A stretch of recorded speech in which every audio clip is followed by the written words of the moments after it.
Hi, my name's Arthur Sze. It's a pleasure to introduce this evening's reading and conversation, one more in the long and beloved series sponsored by Lannan Foundation. I want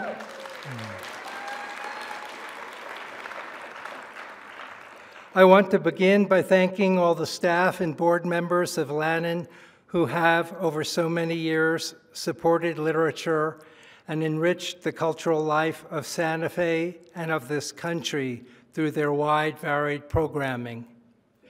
In 1997, Lannan Foundation moved from Los Angeles to Santa Fe, and Patrick Lannan was interested in moving the Readings and Conversations series here.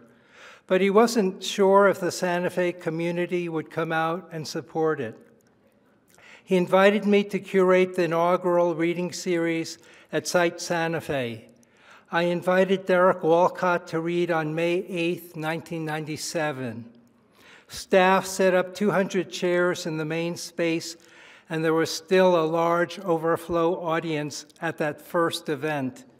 The Santa Fe Readings and Conversations series was an immediate success. This evening, I want to take a minute to honor the memory of Patrick Lannan. Patrick told me that when he grew up in Chicago, his father hated to drive, so he drove his father to meetings around the city.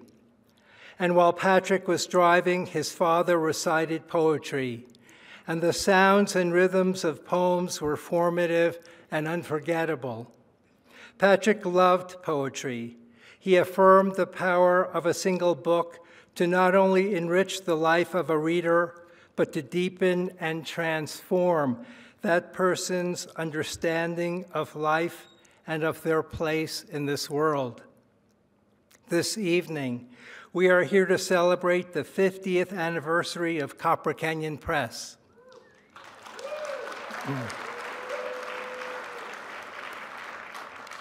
Copper Canyon is an independent, nonprofit, small press devoted to publishing poetry exclusively. It was founded in Denver in 1972 by Sam Hamill, Tree Swenson, Bill O'Daly, and Jim Goutney. In 1974, the press moved to Port Townsend, Washington, where it has stayed ever since. The earliest books by the press were letterpress books, where each word of each poem was set by hand. When I was a young poet looking at publishers, I was drawn to Copper Canyon Press by the quality of poetry they published and by the beautiful design of their books. Although it took me many years to join the press, when I did so in 1994, I understood that I had found a publisher that believed in my work, not just in the poems of a single book. That kind of commitment is rare in the publishing world. In 1994, I remember having lunch with Sam Hamill, who raved about a new managing editor, Michael Wiegers. Over sushi, Sam told me that at a recent staff meeting, he said he needed someone who could take care of X, and Michael said he could do it. He then said he needed someone who could take care of Y and of Z. Again, Michael said he could take care of them. While Sam gloated that he had found an astonishing managing editor, I understood that Michael Wiegers had a capacious energy and deep connection to the press, that he would become the future executive editor and lead it forward. Over the 29 years I have been connected to Copper Canyon Press, I have seen Michael Wiegers develop the press in all ways. Today, the list of poets that the press publishes is remarkable and more inclusive than ever. It is impossible to name everyone, but I will single out 5. The press has published such major American poets as W.S. Merwin and C.D. Wright. It has extended its reach internationally and published poetry in bilingual format by Nobel laureates Pablo Neruda and Tomas Transtromer. It has also reached back to ancient China by publishing Red Pine's translations of the collected poems of Hanshan, Cold Mountain. Over 29 years, Michael Wiegers has led Copper Canyon Press with singular vision and determination. He has also taken risks and published first books by emerging poets while also maintaining an ongoing commitment to poets well established. And this visionary work is a collective effort. I thank the entire staff of Copper Canyon Press, those who have come before and those who work here now to make the press what it is today. In addition to Michael, on behalf of Copper Canyon authors, I thank Joseph Bednarik, George Notek, Claretta Halsey, Rio Yamaguchi, Marissa Vito, Ashley Winter, Janine Armstrong, Julie Johnson, Heidi Sewall, Casey Tavares, and the entire Copper Canyon Press board. I know this dedicated staff works tirelessly with financial recompense that does not begin to match time and commitment.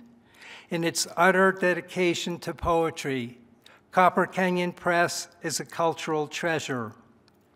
It stands in resistance to profit-driven corporate publishing, where, as Ezra Pound once lamented, nothing is made to live and endure, but to sell and sell quickly.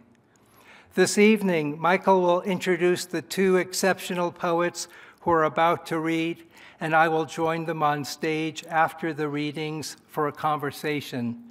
Just as I introduced the first Lannan and reading conversation in Santa Fe many years ago, it is now a privilege to introduce this reading tonight at the Lensic Theater. Please welcome Executive Editor Michael Wiegers.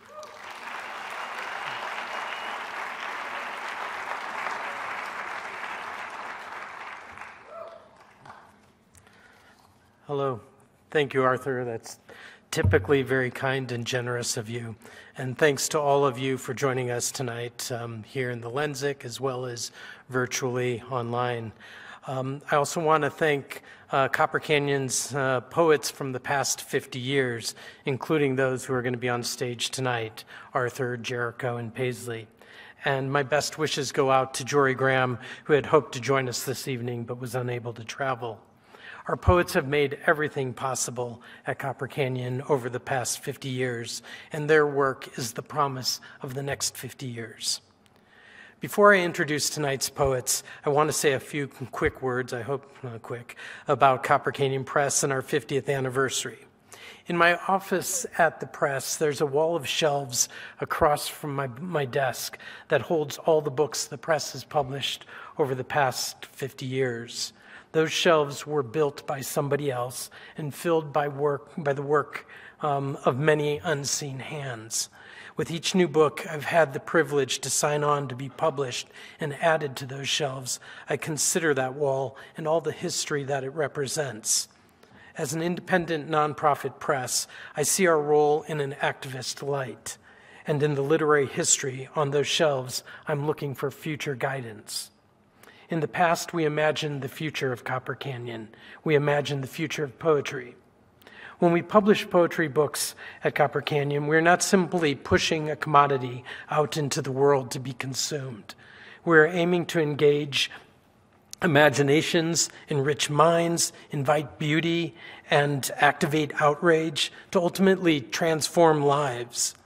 A poem, through its invocation to breath and heartbeat, to metaphor and imagination, is an art that celebrates the individual within a shared language of community. At its best, poetry plays a role that is distinctive from the utilitarian prose I'm speaking now by virtue of its music and its delight in the play of language. A poet published by Copper Canyon Press, June Jordan, said it much better than I can.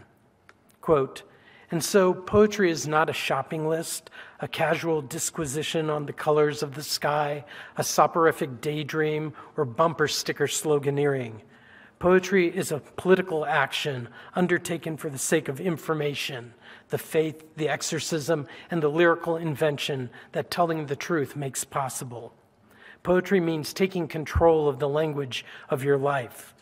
Good poems can interdict a suicide, rescue a love affair, and build a revolution in which speaking and listening to somebody becomes the first and last purpose of every social encounter.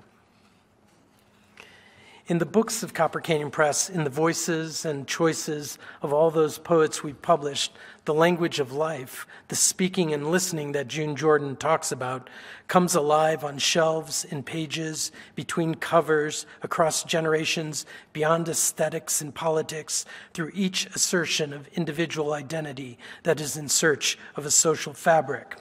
When I consider all our books, I look to those poets who have laid the groundwork for the next generation, those poets who are providing guidance for all of us in our lives. Without Arthur Sze, we might not know about Ocean Vuong or Sherwin Bitsui. Without Ted Kooser, we might not have seen the poetry of Natalie Diaz. Without Pablo Neruda, we wouldn't have heard the voice of Javier Zamora. Without Jory Graham, we wouldn't have heard of Amanda Gunn. Without W.S. Merwin, we might not have realized the work of C.D. Wright. And without C.D. Wright, we wouldn't have encountered the poems of Ben Lerner. And without Ben Lerner, we wouldn't have encountered Ocean Vuong, who was one of Ben's students. The list of poets who led other poets to the community of Copper Canyon Press is extensive and growing. Jericho and Paisley and Arthur continue that work of poetry's future. Already in writing workshops and in manuscripts, I'm seeing younger poets and students writing duplexes, a form invented by Jericho Brown. And Jericho's work goes beyond the intimate space of the workshop. He has shown that sometimes the music and meaning of poetry is so powerful that it replaces the direct utilitarian arguments of prose, as it has on several occasions when his poems enlivened the opinion page of the New York Times. And then there's Paisley's work, which transforms the otherwise prosaic arguments of history into beautiful lyricism and metaphor. There's little doubt in my mind that upcoming generations will be deeply influenced by Paisley's lyrical multimedia engagement with history, race, text, and image. Her hybrid works are expanding how we think about poetry and the poet's historic role as a public intellectual. Her poems teach me so much at the same time that they make me feel and engage. Meanwhile, Arthur, who many of you know, is an incredibly selfless poet about whom I say the same thing. He teaches me through his poems and invites me to see the world anew, both through his many years as a teacher here in Santa Fe, as well as through his translations. He has consistently foregrounded the work of others and gives back to the reader all that he has gathered as a poet. These poets, like those who have come before them, have helped build Copper Canyon Press. Similarly, there are many people in the background who have quietly made our work possible for over 50 years. My many colleagues and our board members over those years, and also people like Tree Swenson, who helped found the press 50 years ago and traveled 1,000 miles to be with us here tonight. I particularly want to acknowledge Patrick Lannan, to whom I dedicated our anthology because of his steadfast and unwavering support of Copper Canyon, and because of his belief in poetry as a force for social and political change, and a vehicle for personal liberation and empowerment. I also want to personally thank all the staff and board members at Lannan who over many years, through their support of independent publishers like Copper Canyon, have made a place for poetry in our national public discourse. There's nothing like Lannan Foundation in this country, and their influence will be sorely missed. Thank you. Our first reader tonight, Paisley Rekdal.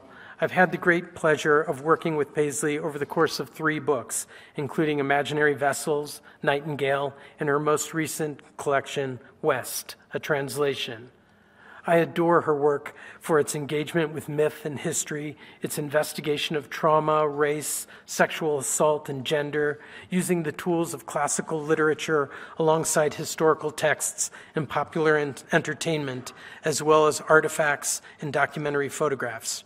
Her poems move just as easily between freight trains and scientific examination as they do between Greek myth and the voice of Mae West. In addition to her 3 books of poetry with Copper Canyon, she is the author of 4 other books of poetry I wish we'd published. A collection of essays entitled The Night My Mother Met Bruce Lee, as well as Appropriate, a provocation, which addresses race and cultural appropriation in this country. The former Poet Laureate of the state of Utah, she now directs the American West Center.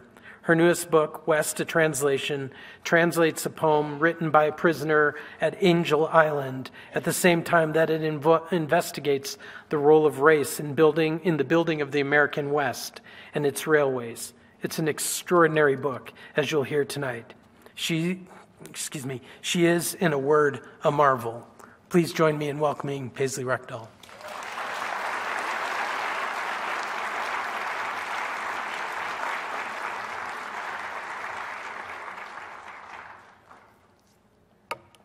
Thank you all for coming. Thank you, Lannan Foundation, for inviting me. Thank you, Copper Canyon, for publishing me. This has been a dream press. This is a dream reading.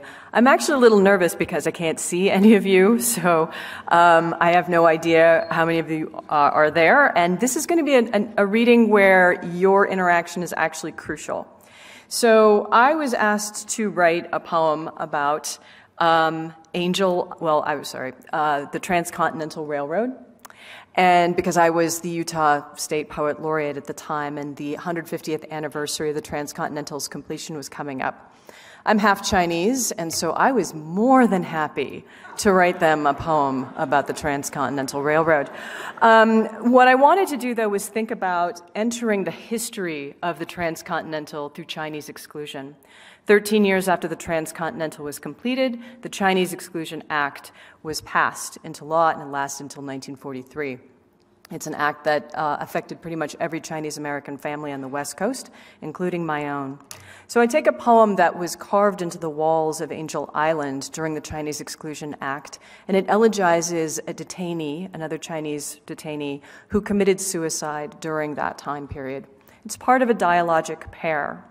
What I'm going to do tonight is actually play the poem, and then we're going to go to the poem. Each character in the Chinese poem opens up into a story about the cultural impact of the Transcontinental Railroad, but you're going to tell me what you want to hear.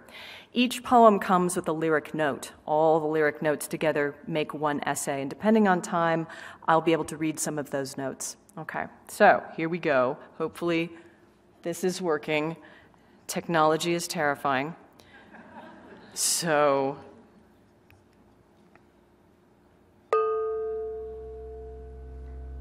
Hastui Adot at Benanida. 聽到火車嘅聲音， Δεν είμαστε επιβάτες στο τρένο εμείς. Το τρένο είναι επιβάτης που καβαλάει εμάς. This is the sound of a train. 聽到火車嘅聲音，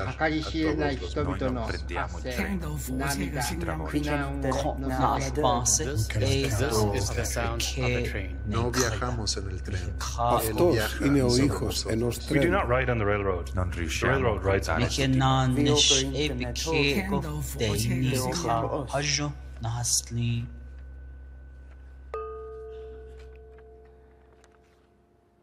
學號傳聞實可哀，吊君何日果思回？無能冥目憑誰訴？有失應知悔此來。千古含愁千古恨，思鄉空對望鄉台。未酬壯志迷壤土，知以雄心死不悔。 all right, so I'm going to go to the poem now. Every single one of these characters opens up into a different story, and now you're going to tell me what you want to hear. Do you want to know about adoption, African-American workers, porters, archaeological artifacts, biracial 19th century journalists, the Civil War, Chinese death rituals, descendants of the railroad workers, Chinese exclusion, phrase books from the 19th century, cholera, environmental change, gender roles on trains, hobos, Hollywood, immigration questionnaires, Irish-American workers, labor unions, land art, Robert Smithson, Manifest Destiny, mass murder, Mormons, Native Americans, the Plains Indian War, photography, polygamy, prostitution, presidential impeachment, that's one of my favorites, race relations on the train, the telegraph, or LGBTQ lives. Shout them out. Okay, wait, no, all right, wait. Wow, okay, one at a time. All right, everyone's one. Some hobos. Oh, you bastards. Okay. All right, I was afraid of that one. All right. Yeah, here we go. Dead is what they call a torn-up track whose living rails I jump to bed down in the wells and feel the thud hit every trestle steam at dawn like horses at the track I trained before the fillies foundered sick. They fired the agents feds, they fired a rider's meet. I love how in a well you thrum with sound until your bare lips start to bleed like canisters of oil I stole inside the train. You'll find a nation what it wants to eat and wear and what it likes to buy, a ring, a phone, some jeans, a Porsche. There is no reason why to jump a train except to lose the edges of yourself. The time like pacing Moxie at the track, that speed that almost tears your hands off at the wrist. She was the last to go, her tendon bowed and worthless than insurance. No one rides a racehorse just for pleasure. No one hops a train if they can take a plane, a car whose engine speed is gauged by horses kept alive in memory for sentiment, I guess. There's ghosts of what we were and are we cannot bear to leave out in the desert where I'm going home, just not right now, I said of Moxie, not right now before the race. She hasn't many left in her. You know she trusts you, right? The trainer said, then slipped me $2,000 on the shots.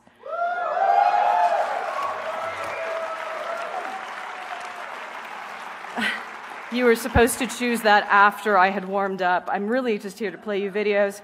But you ruined that, didn't you? Here is the note for that, if I can find it. Dead. Dead. If the transcontinental was meant finally to draw America closer to China, it failed. The transcontinental facilitated trade between the coasts and helped shape a national cultural life, but it did not increase American trade to China. Likewise, if the transcontinental was meant to lower travel costs for passengers, that too failed. The cost of a sleeper car from Chicago to Sacramento now runs you close to $6,000.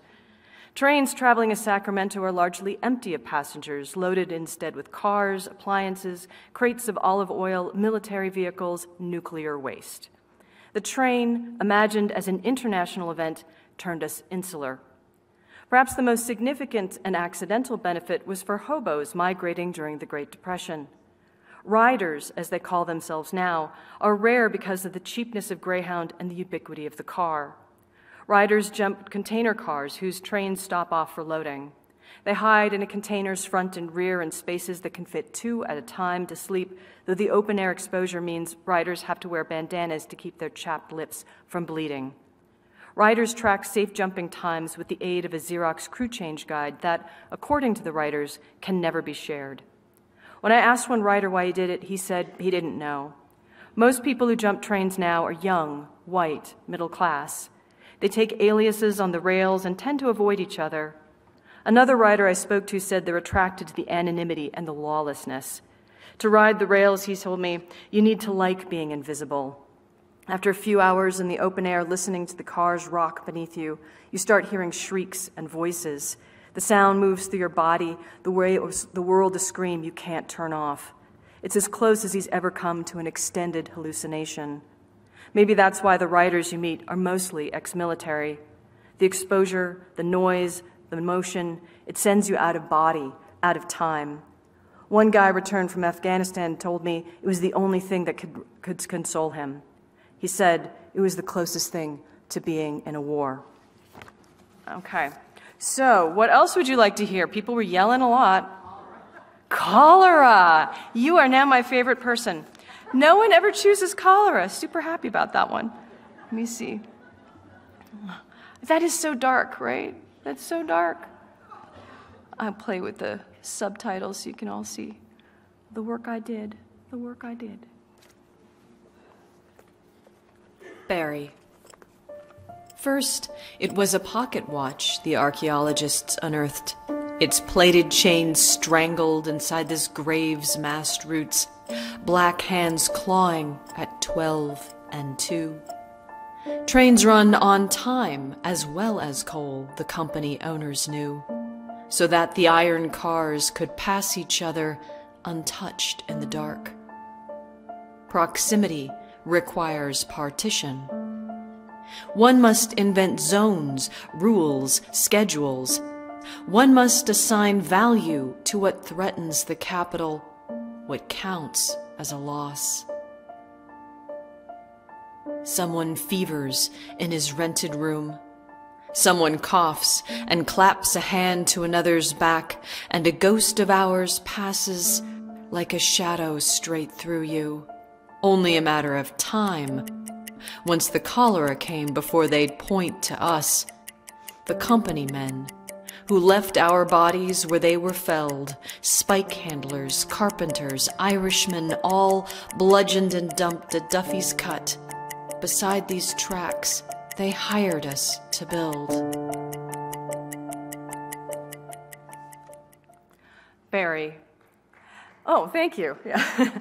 In Massacre at Duffy's Cut, Tragedy and Conspiracy on the Pennsylvania Railroad, brothers and authors Drs. William E. Watson and J. Francis Watson argue that the Philadelphia and Columbia Railroad lied about the 1832 cholera-related deaths of 57 Irish railroad workers just outside Philly.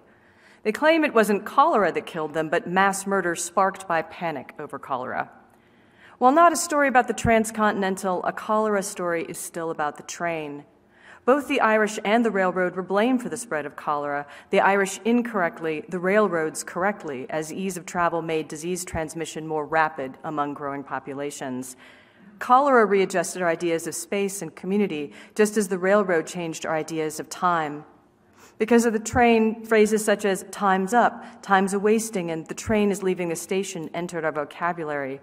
The transcontinental led to the division of the nation into 4 standard time zones to prevent crashes. But if the railway changed our clocks, it also changed our body's perception of time. Railway spine was a 19th century term for the bodily and psychic disorders that passengers experienced after suffering railway accidents, the result of being hurled through space, propelled into the future. Death suddenly was everywhere. Like cholera, the train made us uncomfortably aware of our mortal intimacy with each other, which may be why John Palfrey of the Brattle Square Church in Boston delivered this sermon on cholera, declaring society plagued by corruption, but that it was through this disease that a merciful God would straighten the world out. Such moralizing continues. In 2020, certain environmentalists lauded the COVID-19 pandemic for its influence on climate change, though the World Health Organization estimates that between January 1st, 2020 and December 31st, 2021, 7 million people had died. Intimacy does not require or necessarily produce empathy. In 1889, a local historian named Julian Saxe interviewed a man who swore he'd seen the ghosts of the 57 Irish workers dancing over their mass grave. Saxe suggests the man's memory was faulty. He'd imagined ghosts from the atmospheric lights of Ignis Fatuus, caused by so many of the cholera victims being buried together without a sufficient covering of earth. The man refused to believe it. I saw what I saw, he insisted. Saxe's transcript is full of the man's tics and drunken repetitions. It is designed to make us distrust its history. Or maybe that's not the point. My father, too, during the pandemic, repeated himself, afraid of death, afraid of my death. I would call every day to see if he was healthy. Our cities were in the vice grip of the pandemic, and now time had expanded to the size of a continent. For 2 years, all I could hold of him was a voice. Don't come home, he'd beg me. Relational time asks if the thing speeding towards us is our past or our future. Perhaps because of this, the train itself became a symbol for the movement between consciousness and memory. The railroad workers were murdered in 1832. In August 2004, some were disinterred. So many died. So many have died. I saw what I saw. Oh! Where are we here? Come back to life. Okay, I'm gonna play a sexy poem because I played this for the governor of Utah and he loved it. What day? On this 7th day of the 7th month, magpies bridge in a cluster of black and white. The Sky King crosses to meet his queen, time tracked by the close-knit wheeling of stars. I watch. You come to me tonight, drunk on wine and cards, nails ridged black with opium to ease the pain of work. We are all men here. Anybody can be a bridge, little raven. Your eyes squeezed shut, but not from pain. We are a trestle, a grade we build together. What matter if you say you'd never choose me, were there women willing in this desert? I chose. I choose the memory we share of rivers, your hair of smoke and raw, wet leather. A man in another man's hand makes himself tool or weapon, says the overseer, as if a man's use to another is only one of work. Pleasure is the only chosen future. You are the home I briefly make, the country I can return to. Here, where the moon wheels its white shoulder in the dark, and you push me to the earth, slip my whiskered tip of hair into your mouth. What day? Everybody likes a sexy poem. Everybody likes a sexy poem. What day? Canadian filmmaker Richard Fung opens Dirty Laundry, a history of heroes, with the scene of a train steward reading a magazine article entitled Canada's Railway, a Symbol Under Threat. A few shots later, this same steward is locked in an embrace with a journalist named Roger Kwong, who's traveling across the Canadian Rockies to research his family's history with the train. The two men's encounter is interspersed with historical footage of the train hurtling through tunnels, the train moving both backward and forward at once, the men's sex overlaid on the technology Kwong's family helped build. Is the train, in its disruption of time, where we lose or find ourselves? My father recalls traveling back to Seattle from his East Coast college on the Transcontinental, during which time he shared a car with a young child and her mother. One night, he woke to find the child crying, the mother gone. When he went in search of her, he found the woman in a darkened corridor, skirt hiked up, legs wrapped around another passenger. It changed my picture of women forever, my father said, disgusted. I laughed. Move your hands into the dugout dirt. You can feel the nestle of bodies, the soft silt of skin and hair. Translation of a man into labor. Translation of a man into need. And what is that translation? Humiliation or rage or desire. We never stopped building the railroad. What day? Whoop, no. Not that sexy. Okay. All right. I have time for one more poem, and if there's no choices, I will... Which death... Everyone likes a death ritual, too. Okay. Chinese death rituals. I have to read the note before, and this will come with two poems. And all you have to know is this thing, body. As part of their death rituals, Chinese workers would pay a huiguan, a district association, to bury their bodies, then have a bone collector exhume them months later to scrape away the flesh and break the bones up to fit into earthen jars or wood boxes. These boxes would then be shipped to Hong Kong to the Tunghua Hospital, which would distribute the remains to the workers' families. The man may die on foreign shores, but he always returns home. Bones were shipped from San Francisco to Hong Kong as early as 1855. No one knows how many Chinese workers died building the railroad, as the Central Pacific kept no casualty records. So no one knows how many coffin boxes linked to the railroad were shipped to China. And not all men's bones were collected once returned. I am sent a video by a mixed-race artist named Summer Mei-Ling Lee, who has documented the hundreds of boxes abandoned in Tunghua's mortuary. In her video, Lee paints an art gallery with scenes of Guangzhou in ash ink made from burnt incense. I am startled by the detail of her scenes. Lee depicts houses, roads, villages. Many images include seabirds, which reminds me of something Popo, my grandmother, once said about the cormorant, the bird whose neck fishermen fitted with a tight ring so the bird could catch fish but never swallow them, as it could never swallow the souls of the dead it hunted on the seas. Why would birds hunt souls? I asked Popo. Because, she said, some people never find themselves anywhere in life or death. In her video, Lee stands before her installation in the tiny San Francisco gallery. She looks white, the gallerist says to the audience in Chinese, but she is one of us. The artist flinches as if slapped. The camera catches the flinch. I am at home, watching the flinch on my screen.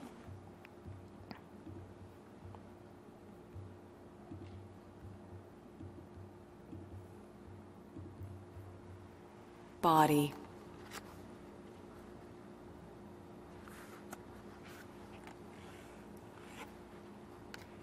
A carload passed last night, their bones returned in barrels marked pickles.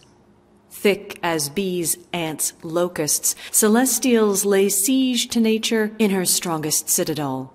Their genius is imitation. Show them once to do a thing, and their education is complete.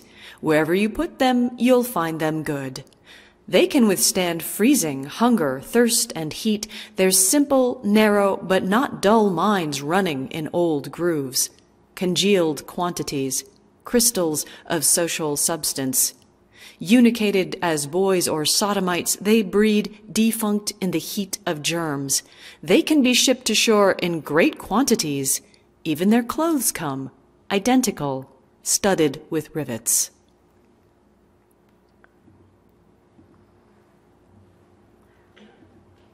And I'll just play this video and one funny one to end, no notes.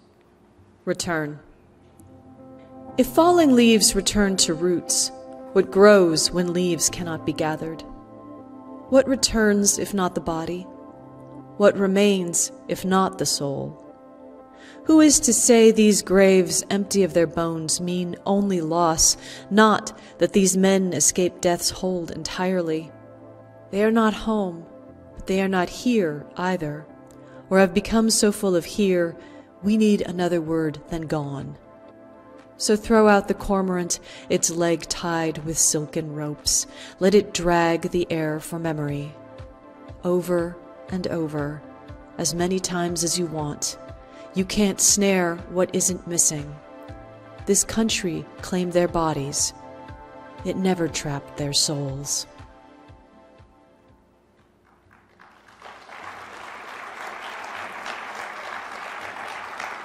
And because I'm such a bummer, I want to leave with one fun poem. And this is one of my favorite ones, and there will be no note for this one. I think it's self-explanatory. Heroic. Helen Holmes, The Hazards of Helen. Victim? Tie me up to Tressler Bridge, I bristle, buck, saw through blunt bindings, swing and shimmy to ease myself down burnished poles. Bold, cold, heroic. Lock me inside your clerk's closet, I'll pick its double lock. Duck the huckster's ill-timed shot, tackle robbers in the boxcar. Intrepid, I ride astride slender waist rails, uncouple cars, and mount runaways. I turn all tails to heads, begin each film fired, despised, till I solve all crises I alone saw coming. I get my men. My fans are manifests now of different destinies. The West is a dead end for those with frailty inbuilt to their machinery. Men here hit the skids, lost it all on stocks, cows, cards, slots, topped out and constrained by history. But I'm still speculative, exciting, my amplitude the endless futurity to which my sex has always been traveling. That's why strangers eat me up in the dark, laugh when I grab the robber's mitt, the one snatching at your heartstrings, my leather valise. Now I bring my mouth down to his wrist to take a bite that only looks like a kiss.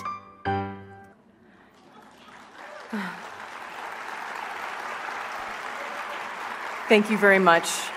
And thank you for coming.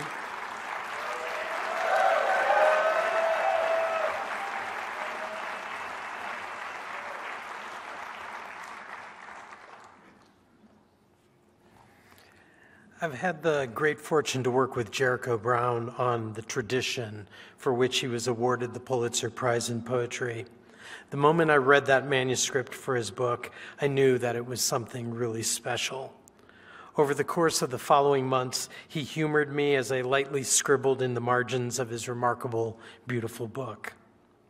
Besides the Pulitzer, that book was also a finalist for the National Book Award and the National Book Critics Circle Award. Previously, I'd had the good fortune of picking his second book from a group of over 2,000 manuscripts. I had already been a fan of his first book, Please, so was over the moon when he graced us with the audaciously titled book, The New Testament. Jericho is a graduate of Howard University. He's also the recipient of fellowships from the Guggenheim Foundation and the Radcliffe Institute of Advanced Study at Harvard, as well as the National Endowment for the Arts. He's the director of the Creative Writing Program and a professor at Emory University, and he may have the best laugh of anybody I know. I don't think I've ever left Jericho's laughter-filled company without feeling unadulterated joy and camaraderie. He's a beautifully passionate poet and a good friend. Please welcome Jericho Brown.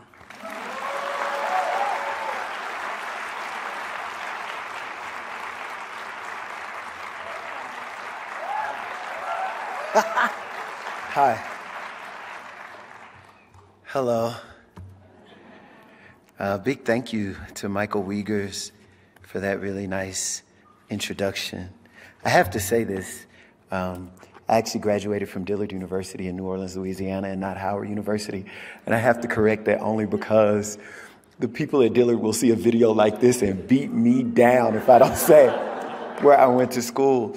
I'm so grateful to Michael Wiegers, and I'm really glad to be a part of Copper Canyon Press because it is the greatest poetry press in the world. Give them, a round of applause. Happy birthday. Happy birthday. Happy 50th birthday to Copper Canyon. Also, I want to say thank you to the Lannan Foundation for all the work that they've done for this event, but just for years and years, all the work that they have done to keep money in the pockets of poets.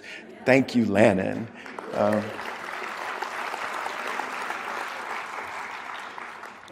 Michael mentioned awards, so I should say I'm really grateful also to be here with Arthur Sze, who is the only person in the world I can say I'm glad beat me out for the National Book Award. I think Arthur Sze is the most humble, most modest national treasure that I've ever encountered.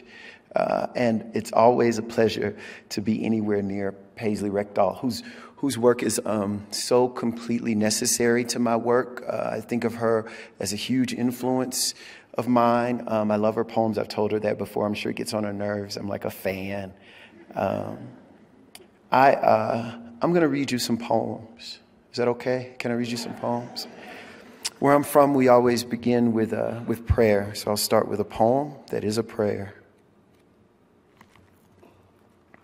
Prayer of the backhanded.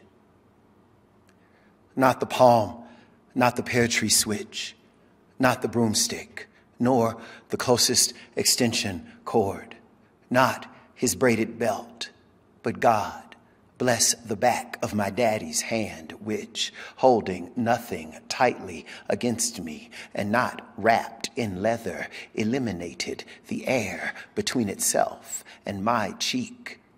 Make full this dimpled cheek, unworthy of its unfisted print, and forgive my forgetting the love of a hand hungry for reflex, a hand that took no thought of its target, like hail from a blind sky, involuntary, fast, but brutal in its bruising.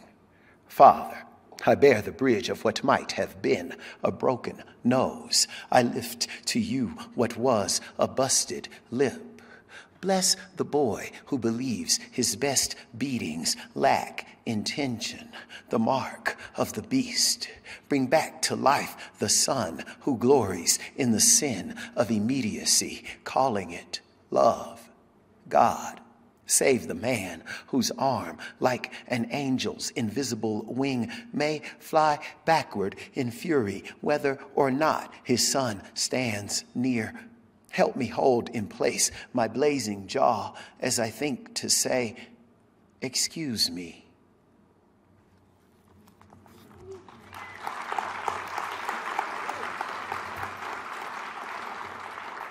This next poem is about a television show that none of you have ever heard of. It was from, you're too young. It's from the late 70s to the mid 80s. It's a television show called The Jeffersons. And the poem references an episode that really did happen. I'm not making it up. And you can see all of the Jeffersons episodes on Prime Video. Sitcom. A rabbit tried to kill Louise once when I was a kid.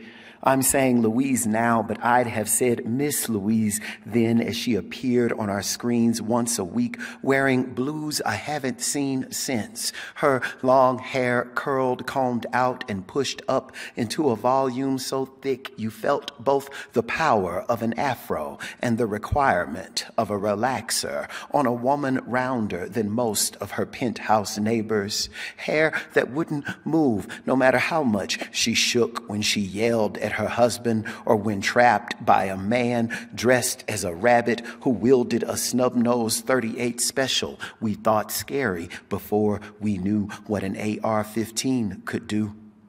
Miss Louise never sang, but she had a voice that left you wondering how singing might sound on her. She was that beautiful and dark. They had a grown son. She wasn't a young woman.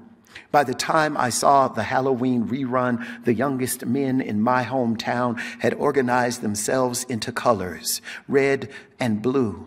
They were patriots, like patriots. They'd shoot, and they'd shoot each other too.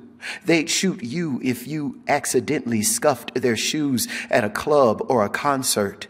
They'd shoot driving by from their cars into houses and parks. They'd sell you something so good, you'd sell our TV to get more of it. And I cannot say I didn't love them. They killed my first girlfriend, a stray bullet meant for her brother, and I loved them.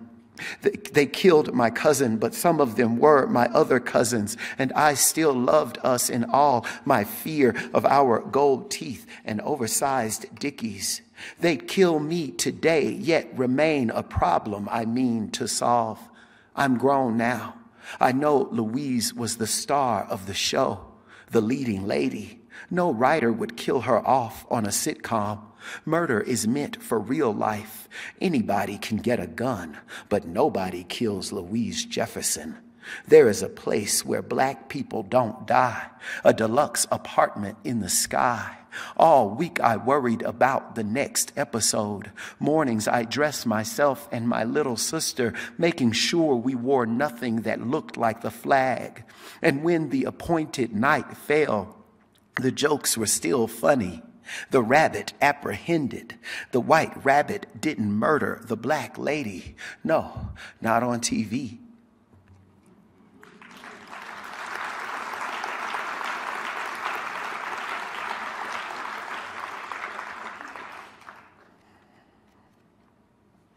Four in the morning. My mother grew morning glories that spilled onto the walkway toward her porch because she was a woman with land who showed as much by giving it color. She told me I could have whatever I worked for. That means she was an American. But she'd say it was because she believed in God. I am ashamed of America and confounded by God.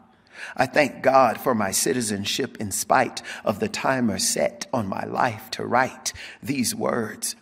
I love my mother. I love black women who plant flowers as sheepish as their sons.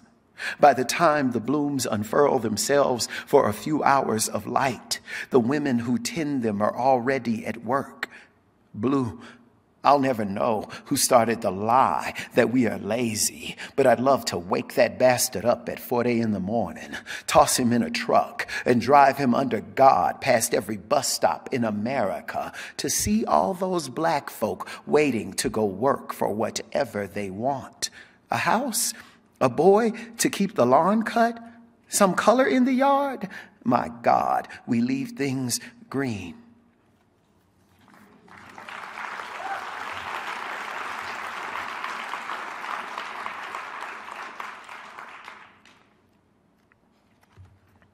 Labor. I spent what light Saturday sent sweating and learned to cuss, cutting grass for women kind enough to say they couldn't tell the damn difference between their mowed lawns and their vacuumed carpets just before handing over a $5 bill rolled tighter than a joint and asking me in to change a few light bulbs. I called those women old because they wouldn't move out of a chair without my help or walk without a hand at the base of their backs. I called them old, and they must have been. They're all dead now, dead and in the earth I once tended. The loneliest people have the earth to love, and not one friend their own age. Only mothers to baby them, and big sisters to boss them around. Women you want to please and pray for the chance to say please to. I don't do that kind of work anymore. My job is to look at the childhood I hated and say, I once had something to do with my hands.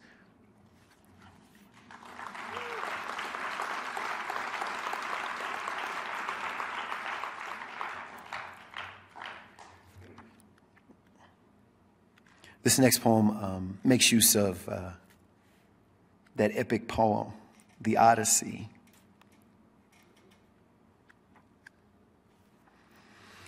I also think it owes a debt to this very long, beautiful sequence of sonnets that I love by Gwendolyn Brooks called Gay Chaps at the Bar. Hero. She never knew one of us from another. So my brothers and I grew up fighting over our mother's mind. Like sun-colored suitors in a Greek myth, we were willing to do evil. We kept chocolate around our mouths. The last of her mother's lot, she cried at funerals, cried when she whipped me daily. I am most interested in people who declare gratitude for their childhood beatings. None of them took what my mother gave, waking us for school with sharp slaps to our bare thighs. That side of the family is darker. I should be grateful, so I will be. No one on earth knows how many abortions happened before a woman risked her freedom by giving that risk a name, by taking it to breast. I don't know why I am alive now, that I still cannot impress the woman who whipped me into being. I turned my mother into a grandmother. She thanks me by kissing my sons. Gratitude is black. Black as a hero returning from war to a country that banked on his death. Thank God, it can't get much darker than that.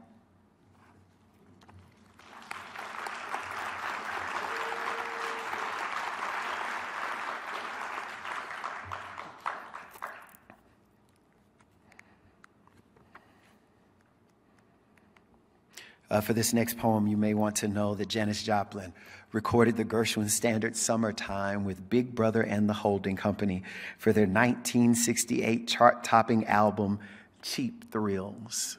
Columbia released that record. She died of a heroin overdose in 1970. She was 27 years old. Track 5, Summertime, as performed by Janis Joplin. God's got his eye on me, but I ain't a sparrow. I'm more like a lawnmower. No, a chainsaw. Anything that might mangle each manicured lawn in Port Arthur, a place I wouldn't return to if the mayor offered me every ounce of oil my daddy cans at the refinery. My voice, I mean, ain't sweet. Nothing nice about it. It won't fly, even with Jesus watching. I don't believe in Jesus.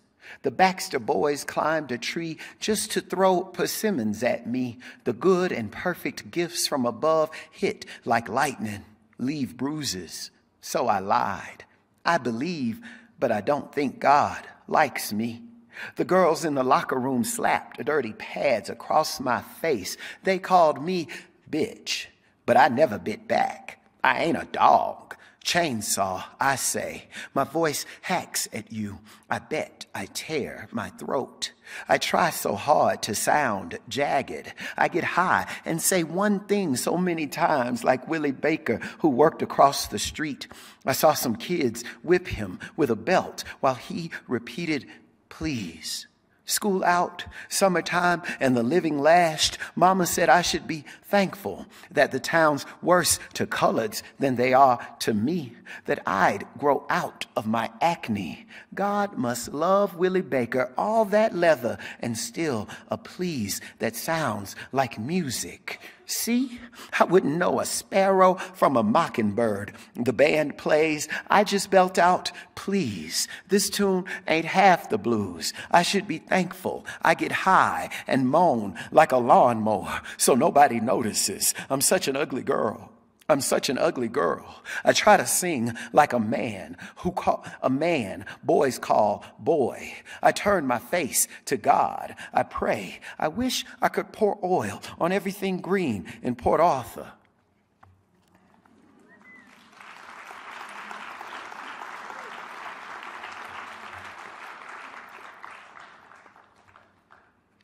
I wrote this next poem after finding out about and being confounded by the very long list of people who have committed suicide while in police custody under very strange circumstances.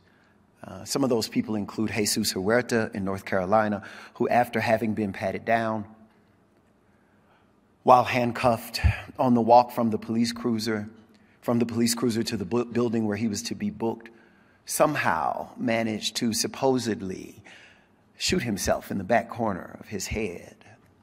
Victor White III in Louisiana, where I'm from, who, after having been patted down, sitting in the back seat of a police cruiser while handcuffed, somehow managed to shoot himself in the upper back.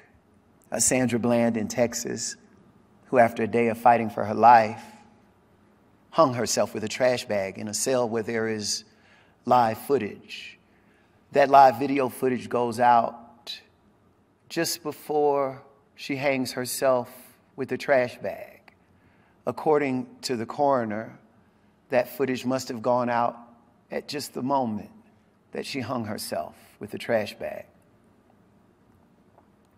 Bullet points. I will not shoot myself in the head, and I will not shoot myself in the back, and I will not hang myself with a trash bag. And if I do, I promise you, I will not do it in a police car while handcuffed or in the jail cell of a town I only know the name of because I have to drive through it to get home. Yes, I may be at risk, but I promise you, I trust the maggots who live beneath the floorboards of my house to do what they must to any carcass, more than I trust an officer of the law of the land to shut my eyes like a man of God might, or to cover me with a sheet so clean my mother could have used it to tuck me in. When I kill me, I will do it the same way most Americans do. I promise you, cigarette smoke, or a piece of meat on which I choke, or so broke I freeze in one of these winters we keep calling worst. I promise if you hear of me dead anywhere near a cop, then that cop killed me. He took me from us and left my body, which is, no matter what we've been taught, greater than the settlement a city can pay a mother to stop crying, and more beautiful than the new bullet fished from the folds of my brain.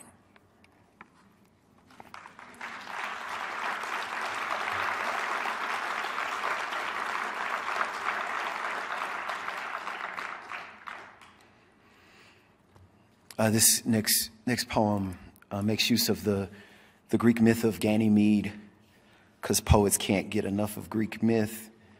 And if you don't know that myth, I think it'll become clear to you as I am reading the poem. Ganymede. A man trades his son for horses. That's the version I prefer. I like the safety of it. No one at fault. Everyone rewarded. God gets the boy. The boy becomes immortal. His father rides until grief sounds as good as the gallop of an animal born to carry those who patrol our inherited kingdom. When we look at myth this way, nobody bothers saying rape. I mean, don't you want God to want you? Don't you dream of someone with wings taking you up? And when the master comes for our children, he smells like the men who own stables in heaven, that far terrain between promise and apology. No one has to convince us. The people of my country believe we can't be hurt if we can be bought.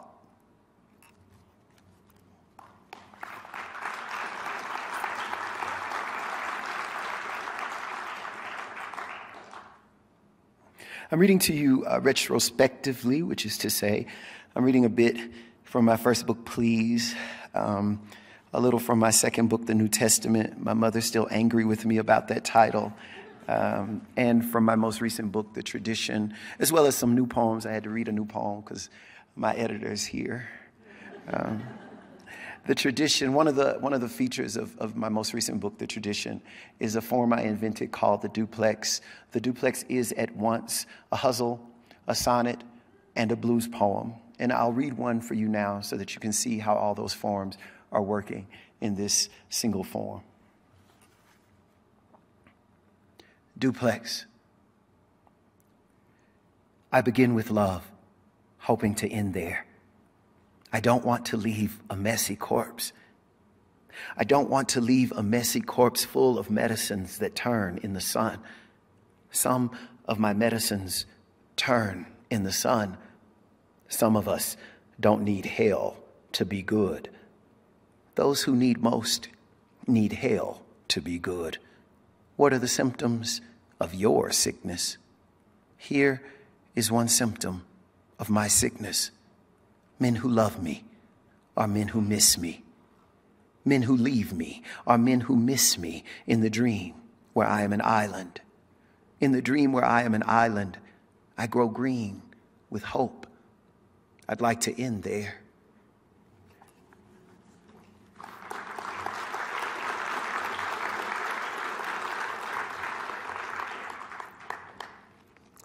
I'd like to finish with some love poems. Can I read you some love poems? It's maybe two. This first one is about cuddling. I love poetry. I love poetry more than anything else in the whole wide world. I hope that is clear to y'all, but I do not love poetry more than I love to cuddle.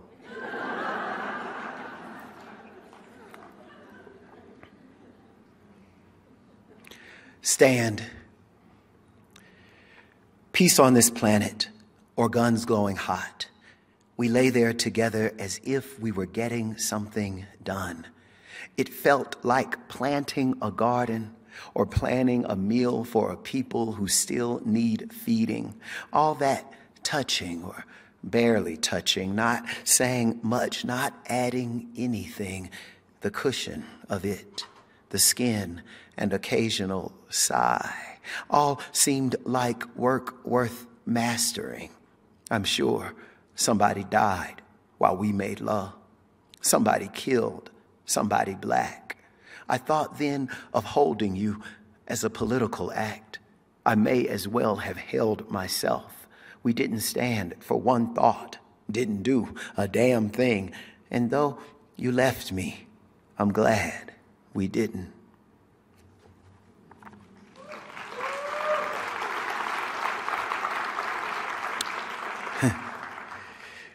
I'll finish with one more poem. This last poem is the last poem in my most recent book. It's the last poem in the tradition. It's also the last duplex in the tradition.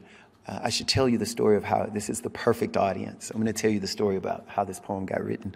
I mentioned to you earlier that the duplex is at once a hustle, a sonnet, and a blues poem. This particular duplex adds a layer of form, as it is also a cento. As you know, a cento is a poem that is completely made up of lines from other poems, usually by other poets.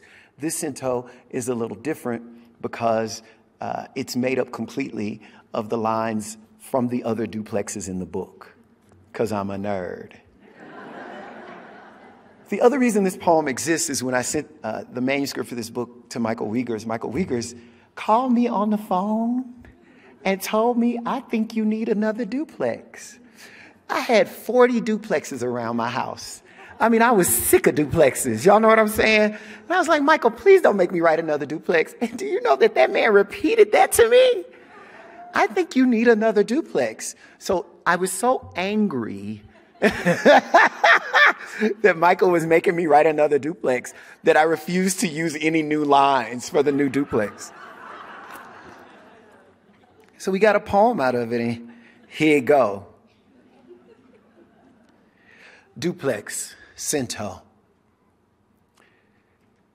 My last love drove a burgundy car, color of a rash, a symptom of sickness.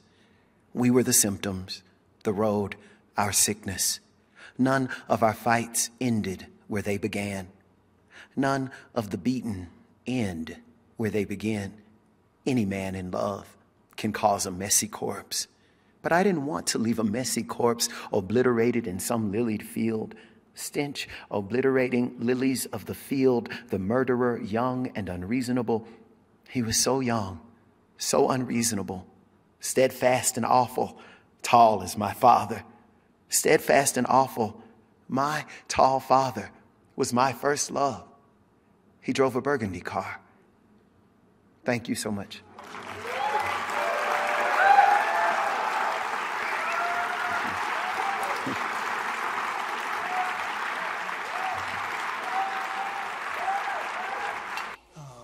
Thank you all for your poems.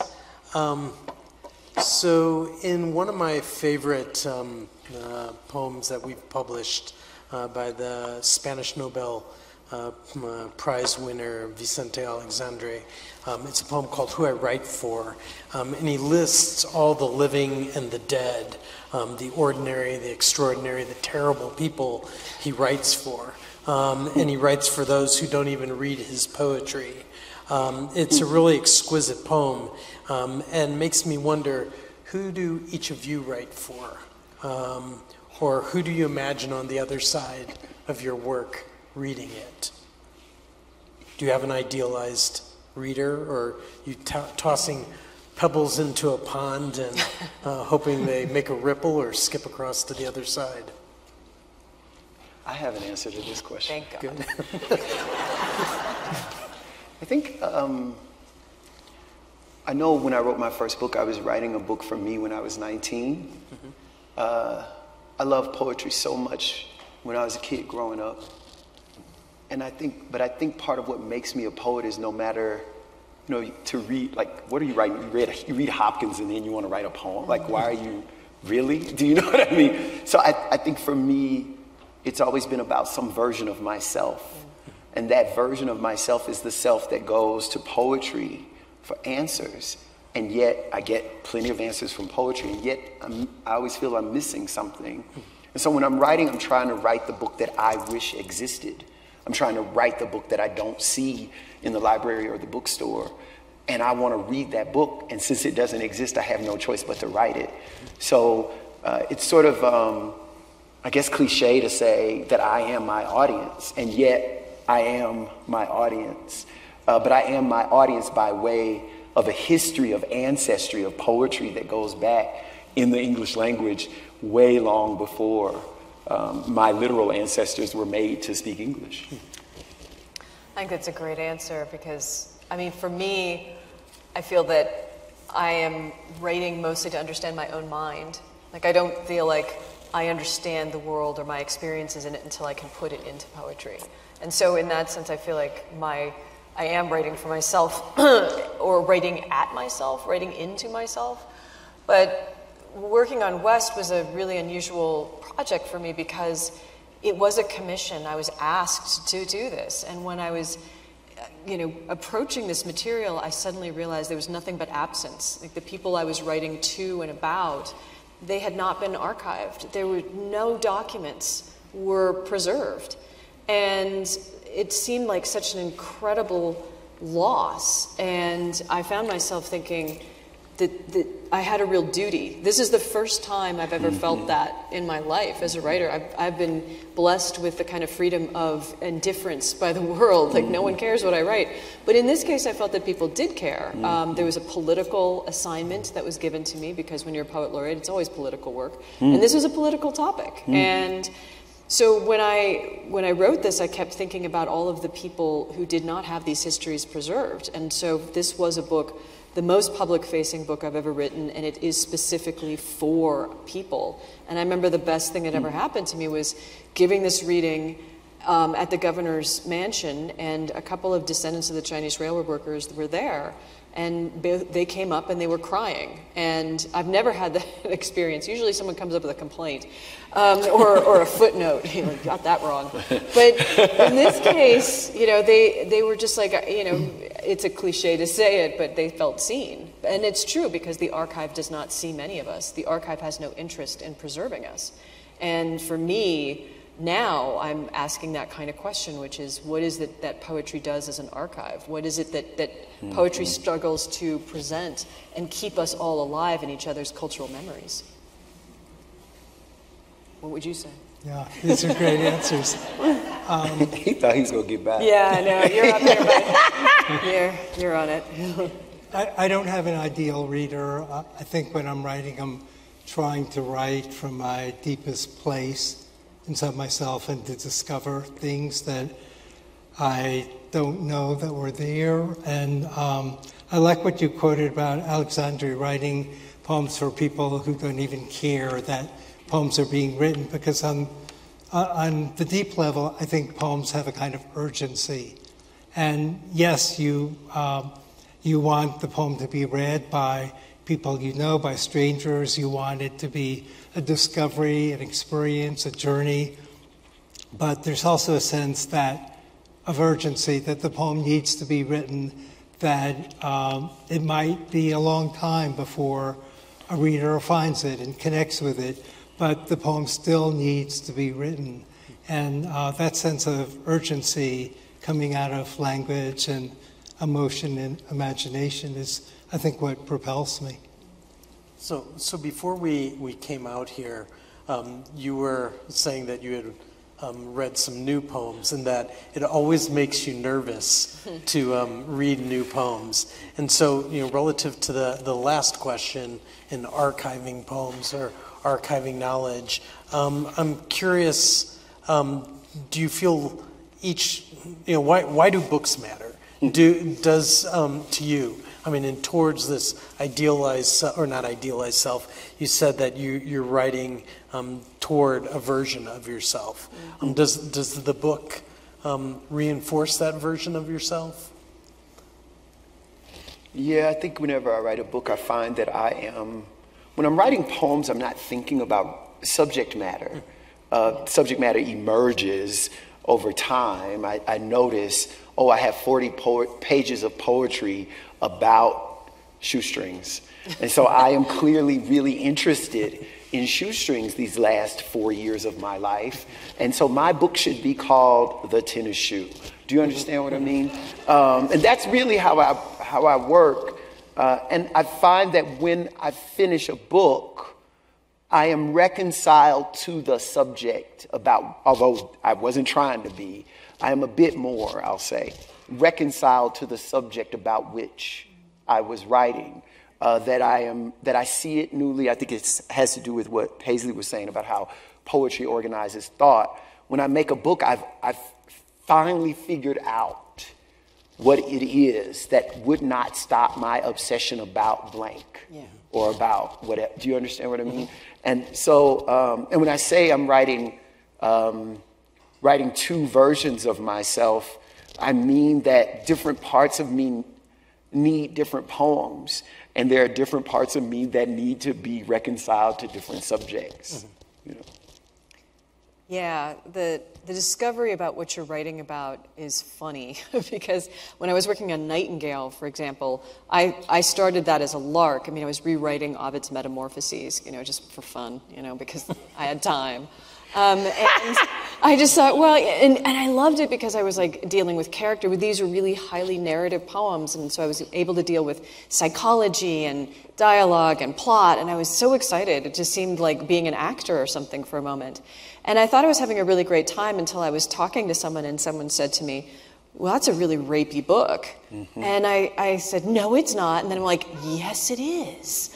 And then I realized what I'd been dancing around, which was, you know, I'd experienced a sexual assault, and I had written a poem actually called Philomela, which didn't satisfy me. It had been published, it had gotten Best American Poetry. It had all the trappings of this should be done, you should be finished. But I really didn't like that poem. And so I went back and I said, what was I missing? And then I spilled out this long hybrid work called Nightingale Gloss, and that's when I realized, oh, that's what the book is about. There's this moment of like, oh, I thought we were doing this fun thing, and like, no, you were not. This is a terrible, terrible thing that you're actually doing. But I would also like to say I'm PEN America's Utah chapter leader, and one of the questions you asked is, what is a book? What is the importance of a book? And I can tell you what the importance of a book is. I think we all know what the importance of a book is right now. I mean, we're talking about writing towards ourselves and writing the book, as Jericho so beautifully put it, that is not on the shelf, that is not seen. And what is happening now is that we're in a terrible situation where there are legislators who are trying to make sure people cannot see themselves in literature. They cannot see the full range and complexity of human experience reflected. And, you know, the book is a political act. The book is a political document.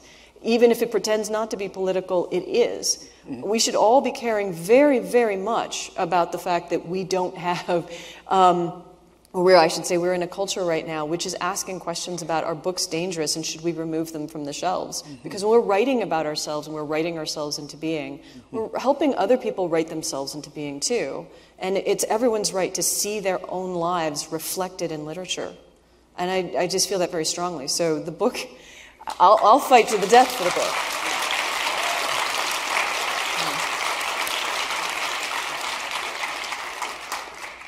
I guess I want to respond to the idea of a book in two ways. In terms of my own practice, I like to write poem by poem. And I like to, like Jericho was saying, sort of from the inside out. I don't want to know too soon what a book is going to be about. Because if I think I know where a book is headed, there's less discovery. I sort of have to muck around and lose my way and make a mess of things. But then I discover as I'm working, I think it was Ruthke who said, I learn by going where I have to go. As I'm working, I discover things I wouldn't otherwise have seen. I can't just envision it. And so as I'm working, I start to, you know, over several years, lay out poems on the floor. And then I have this eccentricity where I like to put blank pages between the poems that exist. And I ask myself, how are these poems in conversation with each other? Are there poems that haven't emerged that link or bridge a poem to another poem? And I sort of move and reorchestrate, so I don't know where the beginning is, where the end of the book is, but I do feel like it's a field of energy. Yeah. And ultimately, there are some poems that maybe don't make it into the book because they don't sort of quite earn their way into that field of energy, but I also need to feel that sense of unfolding and discovery through the process of the book. But I also want to add, when you're talking about what's the importance of a book, in terms of my own experience of poetry, last night I was talking at dinner with Brian Dice about a poem by Pablo Neruda called Walking Around. And I mentioned that the title's in English and the rest of the poem is in Spanish. And when I was in my early 20s, when I discovered Pablo Neruda's Residency 1, and I was reading Robert Bly's translations in English, and eventually I learned enough Spanish to be able to read Neruda and Lorca in the original, but in the beginning I was relying on translation. When I read some of those poems, it just took my breath away. It was like Emily Dickinson said, you may not be able to define a poem, but you know it when it takes the top of your head off.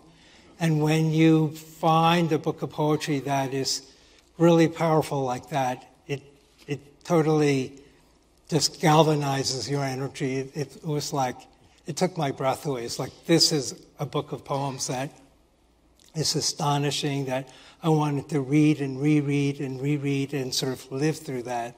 And there aren't that many books in my experience that have done that, but one about 10 years ago, the poet Inger Christensen, who has a book called Alphabet, and you would think it's a silly structure. It's based on the Fibonacci sequence. So you have one line, and then you have two lines, and you add 1 and 2, and then that makes the next one is 3 lines. But then 2 and 3 make 5, and then 3 and 5 make 8. And so as you're moving through the alphabet, suddenly this sort of delta of language pours out, and it's all about, climate change, natural disaster, urgency, the fragility of life, and that took my breath away. It was like, she's a poet here, and it's like, when that happens, the value of a book of poetry is impossible to quantify, but I can say it like makes me see the whole world with fresh eyes, with urgency, with gratitude, and there's nothing else like it. I'm so glad you mentioned that book. That was one that also just blew me away. I remember exactly where I was when I read that book. I was on an airplane and I had just picked it up. I was in Norway. I managed to get a copy at a bookstore and I opened it up and I just thought, this is the best thing. This is the best thing I've read for years. And yeah, it was such a good book. It's essentially a nautilus that circles on itself. And, but yeah, I've given away more copies of that book than I can remember. But so, I'm curious whether or not any of you have ever published a book which you've later felt was unfinished, that the obsessions keep coming back. I mean, Jericho, I think you need to write some more centos and maybe some duplexes. One more duplex, Jericho. Yeah. Just one more. Just one more. Just one more. I'm still writing duplexes.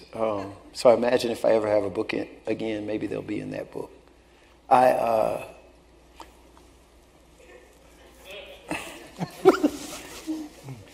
don't think what you write about, I don't even think your obsessions will change, but I don't think they have to.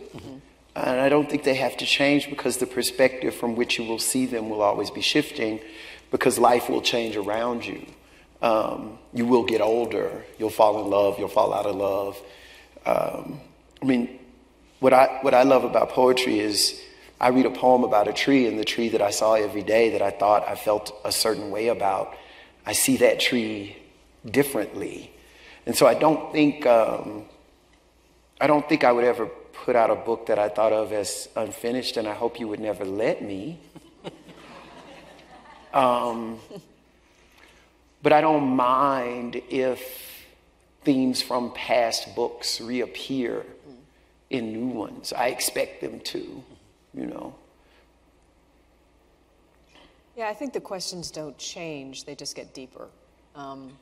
So there are books that I will be happy if the copyright runs out on and they don't appear again in the world necessarily, but it's a different thing. And just because I think aesthetically, or the questions, like I say, they get deeper and richer, the formal questions become more interesting. And so it's hard to look back in your early work and go, yeah, that first book, so happy I saw that got in the world.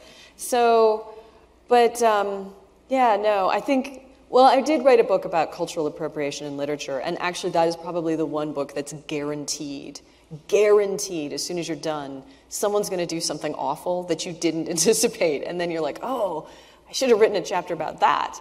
Or, because Jessica Krug came, was unveiled literally like the week after the book was published. And I was like, well, I didn't see her coming, but I should have. And then I was thinking also what, this whole book, West, is about, it's culturally appropriative. It is appropriation at its root. And so what if there were another chapter in there thinking about what is the work that documentary poetry does, that's appropriate? What are I do talk about the upsides of literary appropriation. It does have ethical upsides, but did I take that as seriously as I might? Are there forms of literature, forms of poetry in their appropriations that actually have really ethical impacts that maybe we should pursue more often? So I kind of I might add another chapter to that someday, but later. So Arthur, with the Silk Dragon, there were some more translations that you wanted to add, and I'm wondering if there are other books where you've wanted to add in subsequent editions, add new poems. I think for my own poetry, the work is always unfinished, and the book gets to a certain stage, and then it's there, and I let it go. In terms of the translations, in 2001, I published a book called The Silk Dragon that had classical Chinese poems translated, that I translated into English, starting with Tao Chen from 400 Common Era, and it ran all the way up through the 1950s to Communist Party poems in Sichuan province. And I always felt that that book was incomplete because it left out contemporary Chinese poetry. And at that time, it felt that's all I could do. I didn't really know a lot of the contemporary Chinese poets, but then over the last 20 years, I've gotten to meet many of them at different festivals, and I've been able to sit down and go through their poems character by character. So it made sense for me to think about reissuing The Silk Dragon, to bring it not just from 400 and ending in a kind of propaganda poetry publication in the 1950s, where everything is sort of presented as a kind of utopian vision of communist society, but to bring some of the complexities, some of the difficulties. And Chinese poetry today is very complex, with poets in China, Taiwan, Hong Kong, Germany, the United States, France. There's a whole diaspora, and poets who negotiate different issues of censorship, who have pseudonyms, who keep changing their pseudonyms. And to address some of that complexity, I really wanted to add to the previous Silk Dragon, because I felt like now there's a sense of tradition and rupture and transformation, and you can see all of that happening in the contemporary scene. So that had a kind of urgency for me to reissue that. But in terms of my own poetry, I've never felt like, oh, that was something, there wasn't a similar kind of thing. So just a couple more questions. We're running low on time here, but I'm just wondering, earlier I had read that quote from June Jordan, and she talks about poetry not being bumper sticker sloganeering. And of course, when she wrote that, social media didn't exist, and Twitter didn't. And I'm wondering, how do you see the similarities and differences between the language of poetry and the language and other forms of language, expressive language? I mean, for me... What makes poetry poetry for you, essentially? Well, for me, what makes poetry poetry is that, every other form of writing that we have uses elements of what's in poetry. But what makes poetry difficult or different or exciting, I should just say exciting, is it's the collision of all of these elements together. It's not just imagery, it's not just syntax, it's not just lines, it's not just metaphor, it's not just rhythm and rhyme. A poem means something because all of these things are working together. And I think that's why people freak out when they get a poem. You know, they think, oh my God, there's just so much. It can mean anything. I don't know what. But I think those are actually, you know, those elements, while they feel fractal and enormous, are actually limited. It's the conversation that happens between them. And I think that's what makes poetry so special. Twitter or prose pieces, they have a couple of these elements, but not all of them together. It's the difference between someone playing a tuba out in a field and getting a whole symphony. Like, I think of Twitter as a tuba in a field, played by a moron that won't stop. But, you know, we're out here trying to make symphonies. And I think that that's what makes it so special and so endlessly productive. Mm-hmm. Now everyone's like, it's a tuba in a field, played by an idiot. Who wants to build a rocket to Mars? Anyway. Sorry. Please shut off my microphone. Somebody take it away. You got something there? I think I want to say about what Paisley just said. It's all of those things, and the poet is doing them all at once. And all at once, I know. Which I love about my job, baby. I feel like big stuff. You know what I mean? Like, and what I'm impressed by when I read poems, that it's very clear to me when I'm working and when I read other people's poems that they're not handling these things turn by turn, one at a time. Like, I'm doing rhyme, I'm doing rhythm, I'm doing tone, I'm doing imagery, I'm doing it all at once in every line. Yeah. It just never stops. And I think, and I think that's real talent. Yeah. And I think, I think the difference between poetry and everything else is that poetry is dangerous. I think it should be dangerous. I think what Paisley said earlier about ultimately about censorship has to do with, I myself have been disinvited from places in the state that borders the state where I live because people very directly say that, now is not the time, as we feel like this, what you have to say, your poems might make an audience uncomfortable. And I don't know what else my poems were ever supposed to be doing other than making an audience uncomfortable. I really think that poems make us look. There is something in people, and I think in Americans in particular, that allows us to make decisions about those outside of ourselves without first looking at ourselves. Do you know what I mean? If we were to look at ourselves, it would be very difficult to make any decisions about people other than yourself. Mm-hmm. Do you know what I mean? And if you can live with yourself, if you can look at yourself and live with yourself, that's ultimately what poems ask us to do. They ask you to look at yourself, but don't kill yourself. Do you know what I mean? And that's difficult. Yes. That's very difficult for a lot of people for a lot of reasons. And for me, it's very important that poems, no matter how loving the most loving love poem is, it must still be somehow dangerous. And if poems were not dangerous, people would not be trying to censor them. People would not be trying to take them off shelves. I wrote a book of poetry, and people are saying, oh, I'm not sure if we could have this book in our library. I wrote a book of poetry, and when I get somewhere to give a reading, people want to take me aside and have a conversation with me about, so what are you going to read? I'm going to read the poems in my book that you read before I got here. And I just think you have to want, it's a lot to want, but you have to want that because that leads to vulnerability and intimacy, and everything in our culture tells us to turn away from vulnerability and intimacy. It's absolutely crazy. Everybody want to be in love, but you don't get to fall in love if you're not vulnerable. So how are you going to fall in love?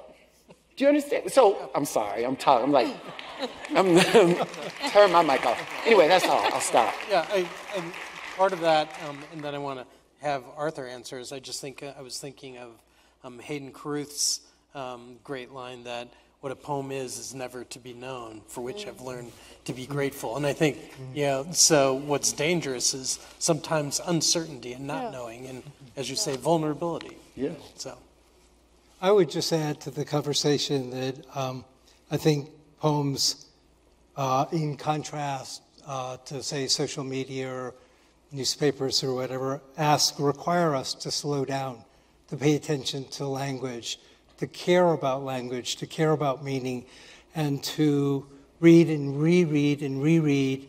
I think of poetry as C.D. Wright said, it's as essential as breathing. It's an essential language. And it really asks us to slow down, to experience and re-envision. And in doing that, it's like looking at the world that when so much of society is trying to make us move quickly, think quickly, act quickly, it's in resistance to that. It's saying poetry addresses a deep part of ourselves where, look, we need to be able to be conscious of what we're experiencing, what we're choosing to experience, how we're making our choices, how we're living this life. And so with that, we're going to spend another 3 hours here talking, right? No, well, thank you all for coming tonight. And thank you, Lannan.